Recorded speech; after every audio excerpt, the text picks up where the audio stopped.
నేను చెప్పే విధంగా చేస్తే పులుపు, కారం, తాలింపు అన్నీ పర్ఫెక్ట్‌గా బ్యాలెన్స్ అవుతాయి. ఈ చింతపండు పులిహోర అనేది చేసుకోవడం చాలా ఈజీ అండి. తక్కువ టైంలో తయారు చేసుకోవచ్చు. అన్నం కూడా గింజి గింజలా వస్తుంది. ముద్దలా అయిపోకుండా లంచ్ బాక్స్‌కైనా, ట్రావెల్‌కైనా ఇంట్లో అందరికీ నచ్చేలాగా రుచిగా చేసుకుందాం. చాలామంది పులిహోర చేస్తారు కానీ కొన్నిసార్లు పులుపు ఎక్కువగా ఉంటుంది. రుచి అంతగా సరిగ్గా సరిపోదు. ఈ విధంగా చేసుకుందాం. మనమైతే ఒక పొడినైతే ప్రిపేర్ చేసుకుంటే గనక చాలా చాలా బావుంటుందండి. అయితే ఆలస్యం చేయకుండా స్టెప్ బై స్టెప్ ఈ టేస్టీ చింతపండు పులిహోర ఎలా తయారు చేయాలో చూసేద్దాం వచ్చేయండి. ముందుగా అయితే పెద్ద నిమ్మకాయ సైజ్ అంతా చింతపండుని తీసుకొని వాటర్ వేసుకొని నానబెట్టుకోవాలండి. అది నానుతూ ఉంటుంది. పక్కన పెట్టేసుకుందాం. మనమైతే అన్నాన్ని ముందుగా వండేసుకోవాలి. అన్నం వండేసుకున్న తరువాత దాన్ని తీసేసి ఒక వెడల్పాటి గిన్నెలో అయితే వేసేసుకోవాలి. ఇలా వేసుకోవడం వల్ల మనకేంటంటే గింజి గింజిలా ఉంటుందనమాట రైస్ అనేది. మనకి పొడి పొడిగా ఉంటుంది. ముద్దలా అయిపోదు. మనం కుక్కర్‌లోనే వదిలేస్తే గనక మనకి ముద్దలా అయిపోతుంది. సో, దాన్ని కొంచెం తీసేసి విడివిడిగా ఇలా స్ప్రెడ్ చేసుకుంటే బావుంటుంది. అందులో కొంచెం నువ్వుల నూనె అయితే వేస్తున్నాను. మీరు వేరుశనగపప్పు నూనె అయినా కూడా వేసుకోవచ్చు. పల్లీల నూనె అయినా వేసుకోవచ్చు. కొంచెం కరివేపాకు కూడా వేస్తున్నాను. వేడి వేడి అన్నంలో వేసేసి కలిపేసి పక్కనైతే పెట్టేసుకుందాము. ఆ కరివేపాకు ఫ్లేవర్ అనేది చాలా తగులుతుందనమాట. మనకి నూనె వేయడం వలన ఏంటంటే కొంచెం పొడి పొడిగా ఉంటుంది రైస్ అనేది ముద్దలా అయిపోదు. ఇప్పుడైతే మనం పొడినైతే ప్రిపేర్ చేసుకుందామండి. ఫస్ట్ అయితే ఒక కడాయి పెట్టేసుకుందాము. ఒక పాన్ అయితే తీసుకుంటున్నాను. అందులో ఒక 1 స్పూన్ చొప్పున శనగపప్పు, మినపప్పు, ధనియాలు వేస్తున్నాను. ఒక హాఫ్ స్పూన్ జీలకర్ర, ఒక స్పూను ఆవాలు, ఒక హాఫ్ స్పూను మెంతులు వేస్తున్నాను. ఇవన్నీ కూడా లైట్‌గా వేగాలండి. మనకి లైట్‌గా కలర్ వస్తే సరిపోతుంది. మీడియం ఫ్లేమ్ మీద లైట్‌గా వేయించుకోండి లేదంటే మాడిపోతాయి. ఇప్పుడు లైట్‌గా కొంచెం వేగిన తర్వాత ఒక హాఫ్ స్పూన్ మిరియాలు, ఒక 3 ఎండుమిరపకాయలు వేస్తున్నాను. వీటిని కూడా వాటితో పాటు వేయించుకుందాము.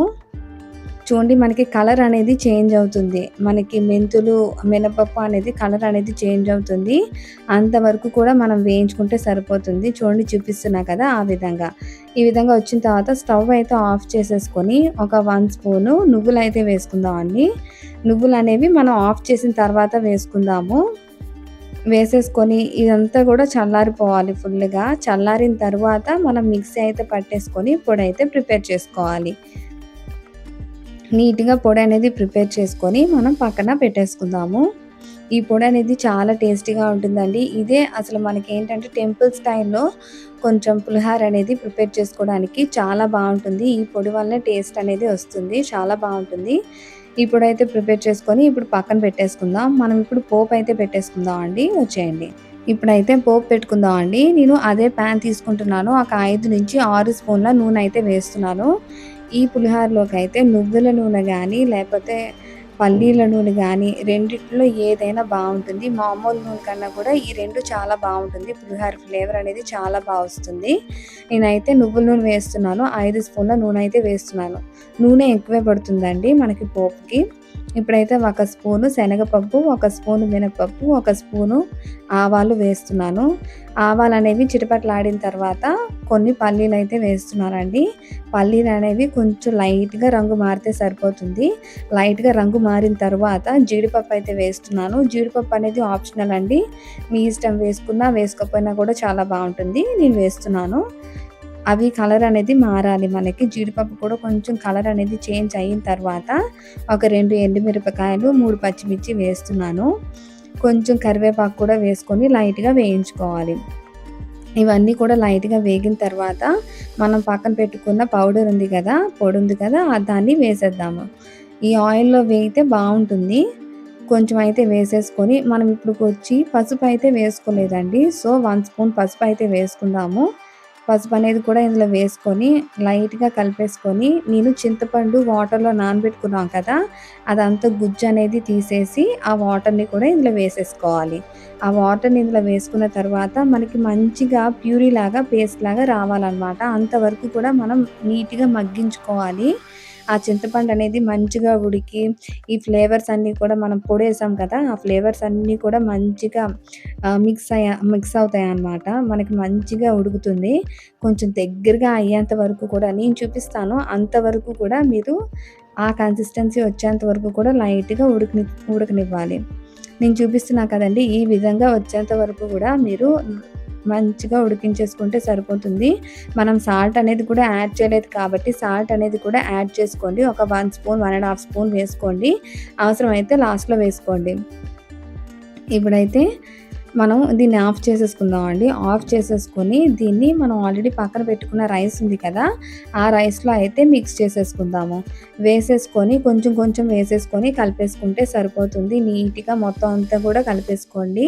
మీకు ఒకవేళ ఏవైనా ఈ పేస్ట్ అనేది మిగిలితే కనుక నెక్స్ట్ టైమ్ మీరు ఎప్పుడైనా రైస్ ప్రిపేర్ చేసుకున్నప్పుడు అప్పటికప్పుడు మీరు ఇది మిక్స్ చేసేసుకుంటే మీకు పులిహోర అనేది ఇన్‌స్టంట్ పులిహోర అనేది ప్రిపేర్ చేసేసుకోవచ్చు. దీన్నైతే జాగ్రత్తగా ఫ్రిడ్జ్‌లో అయితే పెట్టేసుకుంటే చాలా రోజుల వరకు నిల్వుంటుంది. ఈ పేస్ట్‌నైతే నీట్‌గా కలిపేసుకొని సర్వ్ చేసేసుకుంటే సరిపోతుందండి. కొంచెం లేట్‌గా తింటే బావుంటుంది. వేడి వేడిగా కాకుండా మనం కలిపేసుకున్న ఒక 1 అవర్ తర్వాత మనం తింటే గనక మంచిగా అన్నానికి ఆ ఫ్లేవర్స్ అన్నీ పడతాయి. చాలా బావుంటుంది టేస్ట్ మాత్రం అప్పుడు. మీకు కొంచెం టెంపుల్ స్టైల్ కావాలి అనుకుంటే చిన్న బెల్లం అనేది యాడ్ చేసుకోండి. మనం చింతపండు వేసాం కదా! చింతపండు వాటర్ ఏసాం కదా! అప్పుడు చిన్న బెల్లం అనేది యాడ్ చేసుకొని, చిన్న ఇంగువ కూడా యాడ్ చేసుకుంటే మీకు టెంపుల్ స్టైల్ పులిహోర అయితే ప్రిపేర్ అయిపోతుంది. నేను ఇంకెప్పుడైనా నెక్స్ట్ వీడియోలో అయితే మీకు ప్రిపేర్ చేసి చూపిస్తాను తప్పకుండా. ఇదైతే మనం ఇంట్లో నీట్‌గా మామూలుగా చేసుకునే చింతపండు పులిహోర అయితే రెడీ అయిపోయింది. సర్వ్ చేసుకుంటే సూపర్‌గా ఉంటుందండి టేస్ట్ మాత్రం. చాలా చాలా బావుంటుంది. ఉప్పు అనేది చూసేసుకొని మీరు కొంచెం అడ్జస్ట్ చేసుకోండి. కారం, ఉప్పు, పులుపు ఇవన్నీ కూడా భలే ఉంటుందనుకోండి. ఎలాగో పండుగలొస్తున్నాయి కదా! ఉగాది, రామనవమి అని తప్పకుండా ప్రిపేర్ చేసి కామెంట్స్‌లో ఎలా ఉందో తప్పకుండా తెలియజేయండి. ఈ వీడియో నచ్చినట్టయితే మాత్రం ప్లీజ్ లైక్ చేసి షేర్ చేయండి. నా వీడియోస్ నచ్చినట్టయితే ప్లీజ్ సబ్స్క్రైబ్ చేసుకోండి.